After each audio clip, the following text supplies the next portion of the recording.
Take a look at this guy. I got a pretty sharp image of him, but the background is a little bit too hectic for my taste with way too much stuff going on. But we can change that in Lightroom, making the whole background look a bit softer and thus make our subject pop. So let me show you how it's done. You can follow along by downloading the raw file from the link in the description of the video. And now let's begin. There are a few things we have to get out of the way first before we can start with the cool stuff. So first off, this was shot at a rather high ISO. You can already spot a little bit of noise. So to get rid of that, go ahead, open up the details panel, and here we want to click on Denoise. Lightroom will do all the work for us, applying the AI denoise and nicely reducing the overall noise levels. Perfect. Then you can also spot a few twigs in the background. Those will become a problem if we leave them in. When we blur the background, these will just stay as distracting as they are right now. So we need to remove them. Go ahead, open up the remove tool right here. Then we want to choose the remove mode and we want to use generative AI. So make sure to check the checkbox. Then what I'm going to do is to just brush over all these very visible twigs in the background. Make sure to cover every area of these tree branches, otherwise we might not remove them properly. Now with the tree branches selected, what I'm going to do is to click on remove and hopefully Lightroom will clean up the image for us. So that's looking a whole lot better and we can start working on the background. So let's head out of the remove tool. By the way, I forgot to mention I already have cropped the image quite heavily to frame the bird in a more pleasing way. So just keep that in mind. Now for the background, there is a very specialized tool to achieve exactly what we want, and that's called Lens Blur. With the Lens Blur, we can set up a focus range and blur the rest of the image. So what you want to do first is to click on apply right here. Analyzing this scene will take a while, so be a little patient here. Once this is done, you instantly can see the results. So let me turn off the lens blur feature, and looking at the background you can see how we are reducing the chaos that is going on with all those leaves in the background, which will just help making the subject pop. One thing to keep in mind, of course, the lens blur feature isn't perfect. That means if we zoom into this image, finer details might get lost. That is something you need to keep in mind. Of course, we can use the brush refinements down below. We can expand that and try to manually bring back in focus with the focus brush, brushing along the feathers of the bird. But in my experience, this isn't that precise either. So I'm fine with losing a little bit of detail right here for a better background. But there's one thing we can do as well, and that's to work on the focus range. For that, we want to click on visualize depth, and here we can exactly see what areas of the image are in focus and which aren't. One thing I want to change, I want to bring back the details in the water in the foreground, because right now only our subject is in focus. Let's go back on visualize depth.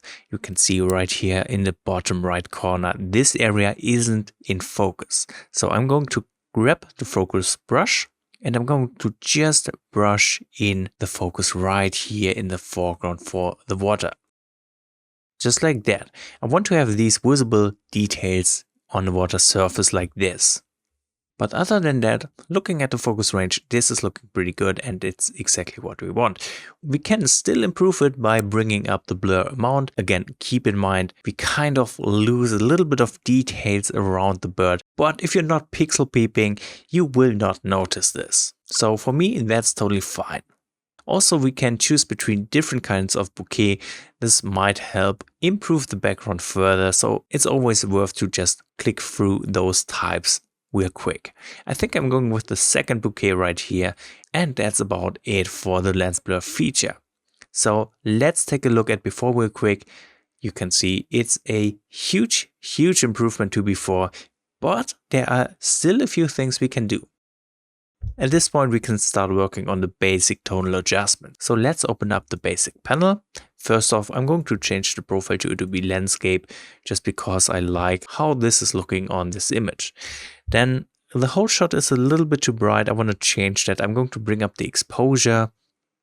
I'm also going to increase the contrast a little bit. And I think we can bring up the white some more to just push the brightness of the image.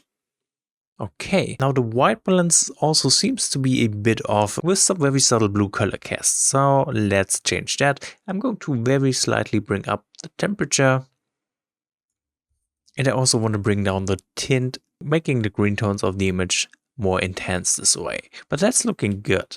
Then let's bring up the vibrance for stronger colors. And that's it for the basic adjustments. Again, let's compare to before.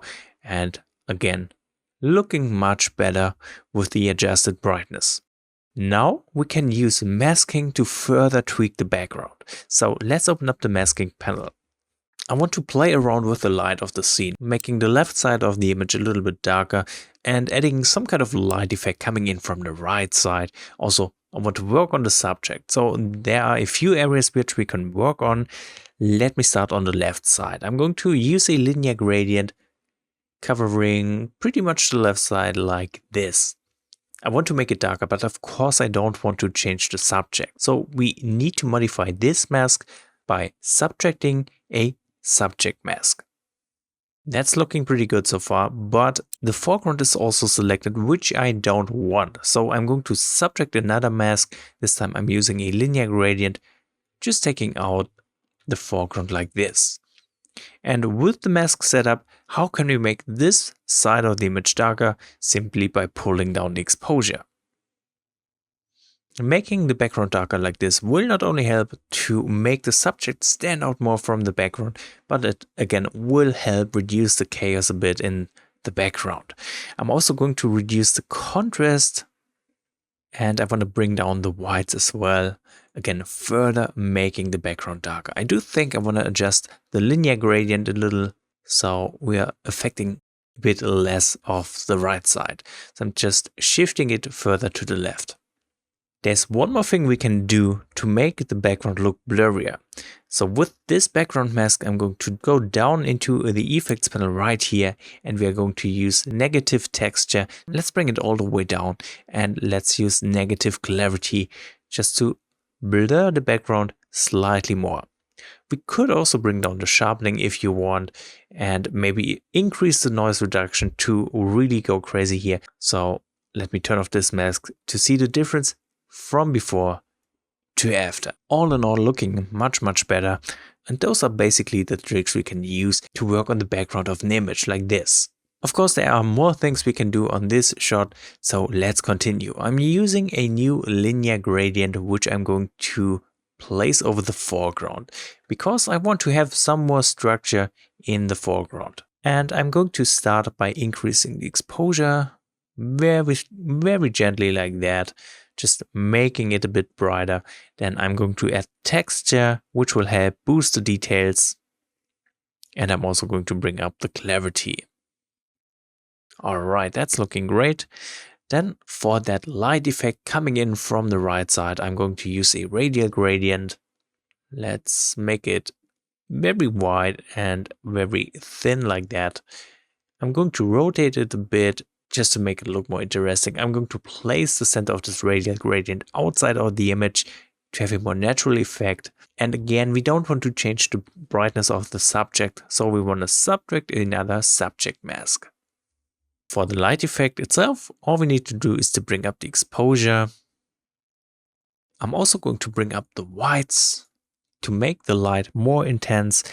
And I think I'm even going to very gently bring up the blacks, which will give this light some kind of soft glow effect.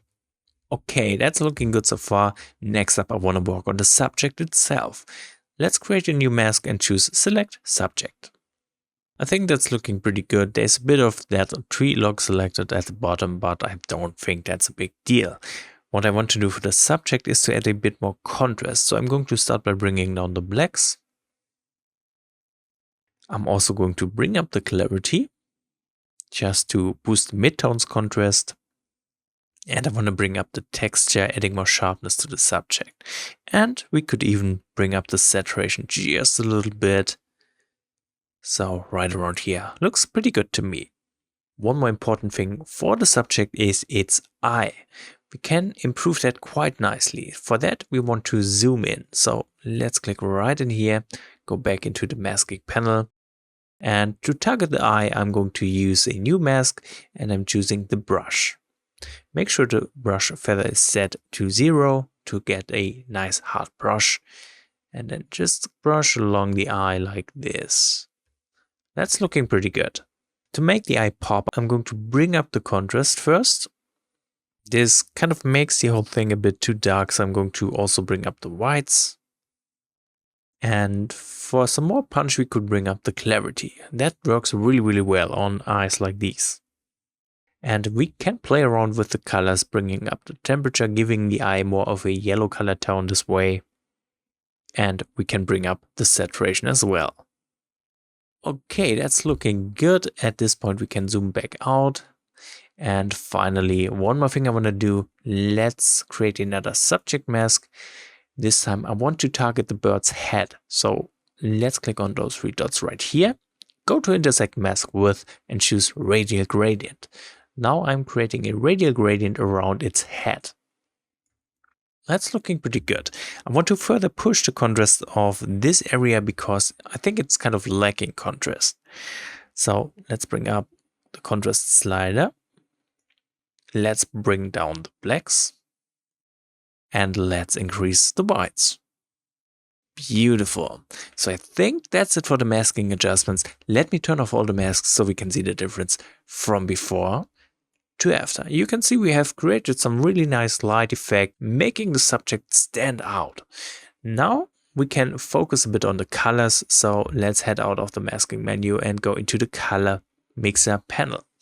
Want to work on the hue first. I want to bring down the orange hue very slightly, which will affect the bird's eye, the beak, and the legs. Like that. I'm also going to bring down the yellow hue for the same effect. Just shifting the colors a bit because I like it more this way. Then let's head into the saturation tab. I want to bring up the saturation of the main colors of the image, so mainly orange. I'm going to raise the orange tones quite a lot. I'm also going to raise the yellow tones a lot. And let's bring up the green tones, of course, for the background. I'm going to make this a really vibrant image just because I like this. Now looking at the subject, you can see a very heavy blue tone. I want to get rid of that, and therefore I'm going to bring down the aqua saturation. And I'm going to bring down the blue saturation as well, neutralizing any blue color cast like that.